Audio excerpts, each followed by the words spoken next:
What were the driving forces in the market for you getting in the rake business and the spreader business and the merger business? If you could characterize those. Yeah, the spreader business, that just goes hand in hand, or went hand in hand with the forage boxes, because those were all livestock operations.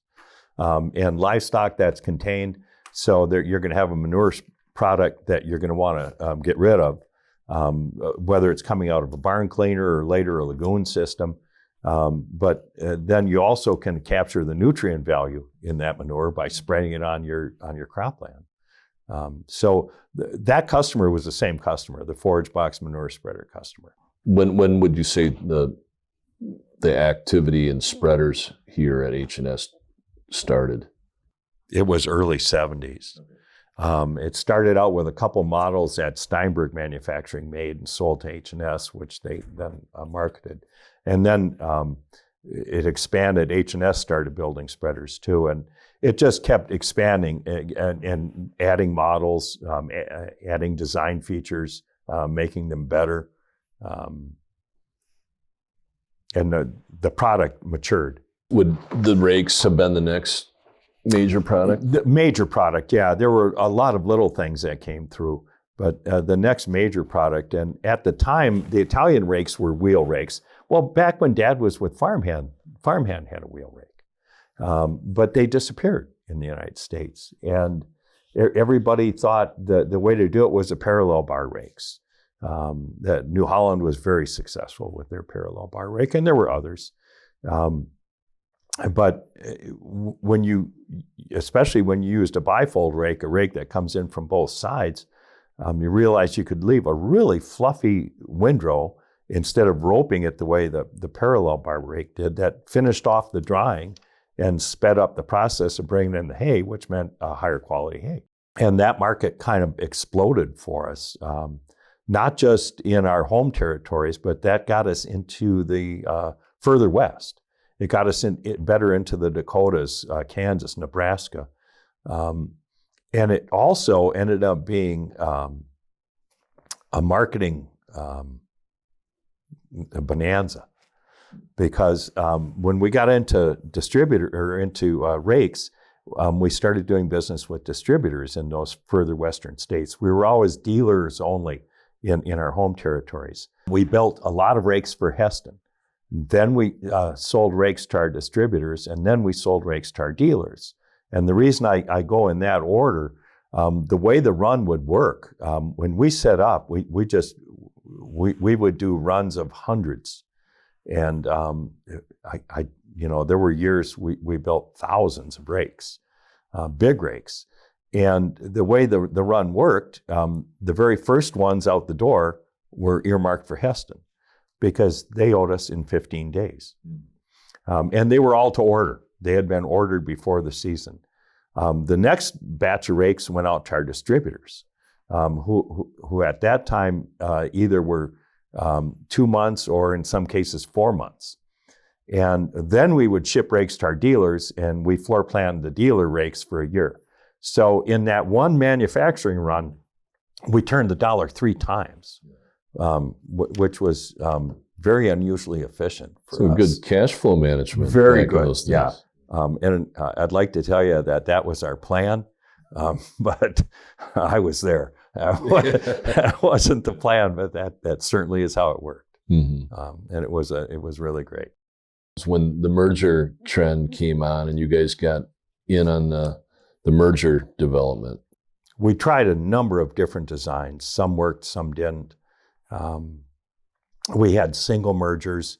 We worked with Cornell University on a study of, I think it was generally called hay in a day. Mm-hmm. You can bring in much higher quality hay if you cut it, let it stiffen up, go and tip it over and merge it in one, and get it in. You can increase the feed value significantly. What drove mergers was the bigger cutters, the double, triple head cutters. So all of a sudden, and that was the whole idea, was lay the hay out to speed the process up. But now you've got to bring it together. And rakes got a bad reputation as increasing the ash content too much. And for those that don't know about ash content, it's dirt.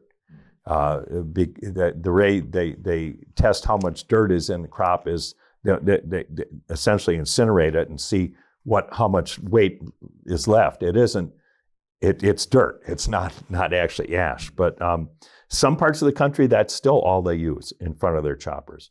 And the reason dirt is in front of the chopper is so significant is dirts and stones are very hard on the chopper's knives. So to speed the process up and to increase the efficiency of the chopper and to increase the longevity of the chopper, the cleaner product you can bring and the more you can bring into a windrow, the better. So we got very involved in that, I think to a fault. We went for a couple of years where essentially all of our R&D resources went into mergers, and our rakes weren't getting new features. Our manure spreaders weren't getting new features. Forage boxes weren't getting new features. And in those core products, our competitors were making inroads on us in a way they hadn't been when we weren't distracted. And I think the market was going that way. Bigger and bigger producers, customers that are mega customers, essentially, they run maybe 3, 4, 5 mergers and a number of choppers, and it's custom operators that go from farm to farm. And I understand that's where the market was going, but that had never been our customer base. That takes all kinds of different sales and customer service and to look after the custom cutter, I take it? Yeah, and we had a significant lawsuit. It was a patent infringement suit. I don't think we want to get mired down in that, but was with your current, with the new owners. Yeah. Yes. Right. And I from my years at Justice, I had a deep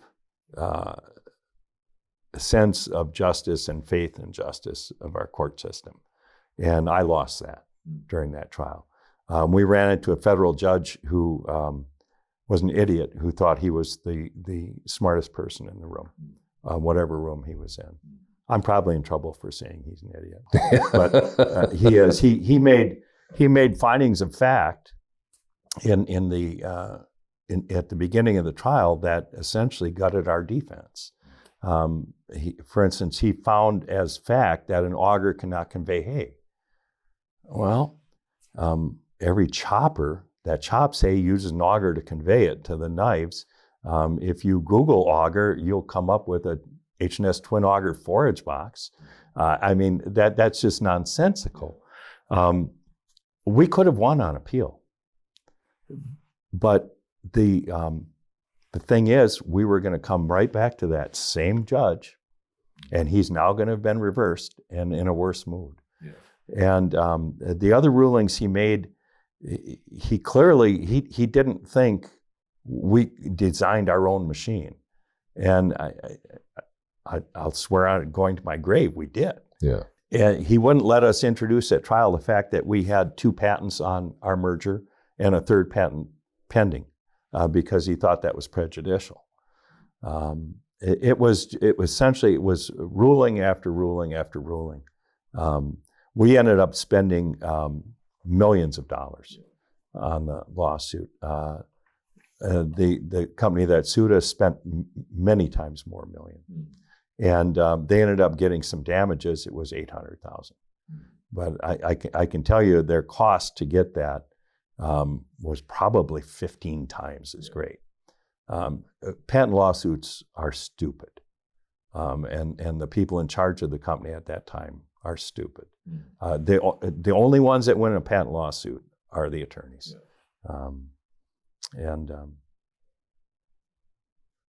I have strong feelings. Tell me what agriculture looks like if it's only controlled by the majors, and there isn't this innovation that takes place here in Salina, Kansas, and Marysville, Kansas, and all the shortline Heritage has come up with?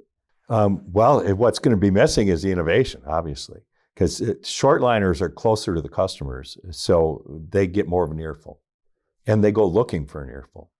What do you guys need? When they're talking to farmers,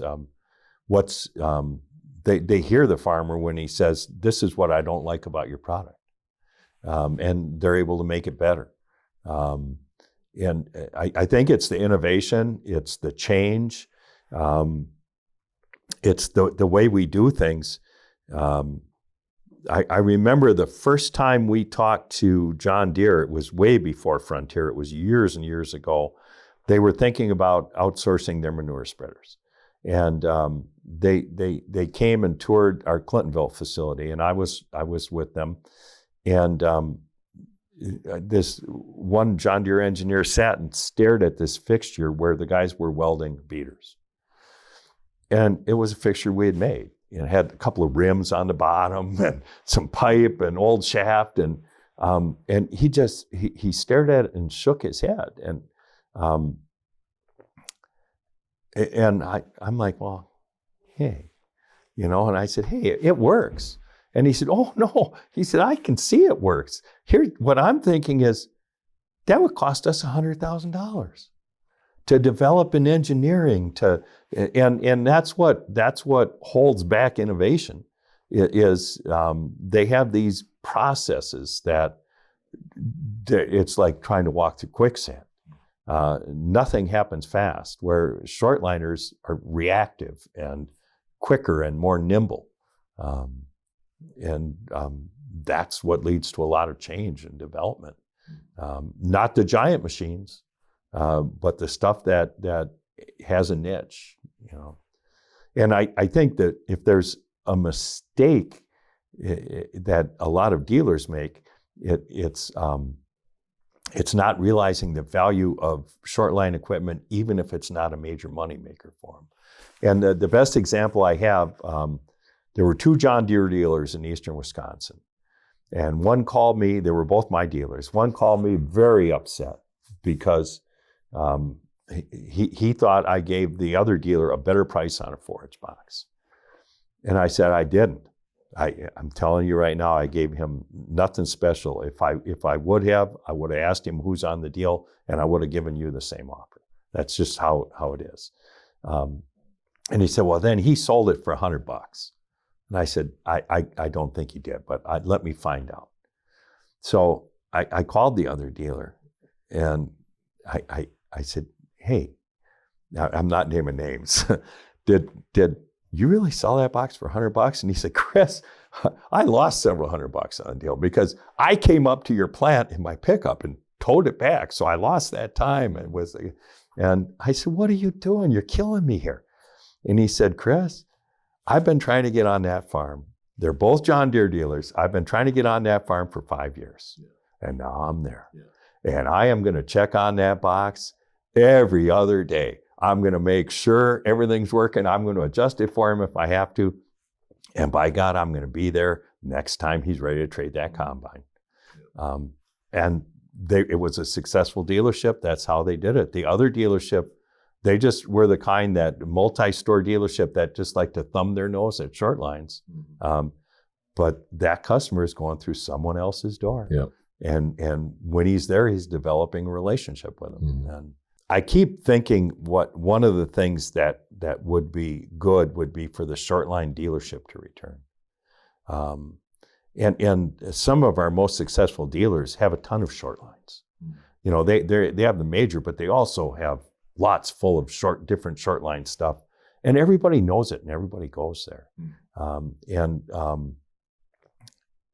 And I think a short line dealership would be great. The problem is, if you don't have a major, your cash flow issues, your parts business, your service business kind of goes out the window. So I don't know how to do it, but I'm thinking like short line superstore sort of thing, maybe evolving like some of them have from having a major. But yeah, there's pockets of that. There are pockets. Do you ever think about getting into collaborating with other short line manufacturers to put in distribution? There have been conversations, but it's very difficult. It's like there used to be, back in the day, there used to be a lot of talk of organizing dairy farmers. And that's all well and good, except their personalities back in the day were such they didn't want to be organized. They wanted to be part of a reason that they're doing what they're doing, right? And I think a lot of that is true with shortliners too. They don't want to be part of something else. Very independent minded. Yep. Can you kind of catch us up to modern day here with, talk about the last couple of years and how the Oxbow thing came together and the logic behind that? And leadership at Oxbow changed from, there was a major ownership group change from the lawsuit times. And the new CEO reached out to me and wondered if we wouldn't want to visit. And so we said, sure, come. I spent a lot of time going through a lot of patents before he came. And, I didn't know if we were going to go again or what the deal was. But we met for about 2.5 hours. And I realized, without him actually saying it, that really the interest here is acquisition.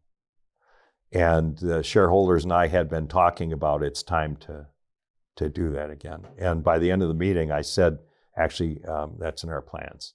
And we'll be offering the company through a broker here in 5 or 6 months. And he said, well, is there any way to be on the list to get that? And I said, well, you were on the list as a not get it, but now you'll be on the list as a get it. If it had been the original management, I wouldn't even have spoken to him. There wouldn't have been enough money in the world. And it made sense. We have obviously competitive products, but we both have our own market. We have a much stronger marketing structure than they did. Their core products are bigger and marketed different ways. Vegetables and things. They don't really have a dealer network like we do. And I think they like that idea for expanding things. So it made sense from that standpoint. And when did that deal come together? Well, we closed on June 20th of last year. Okay. So just about a year ago. And then that transition with you took place immediately with... Yep, 100%. So now you get a chance to see what retirement was supposedly like when you moved up here in the late 80s. Yes, yes, I do. Yeah. My dogs get a lot more walks.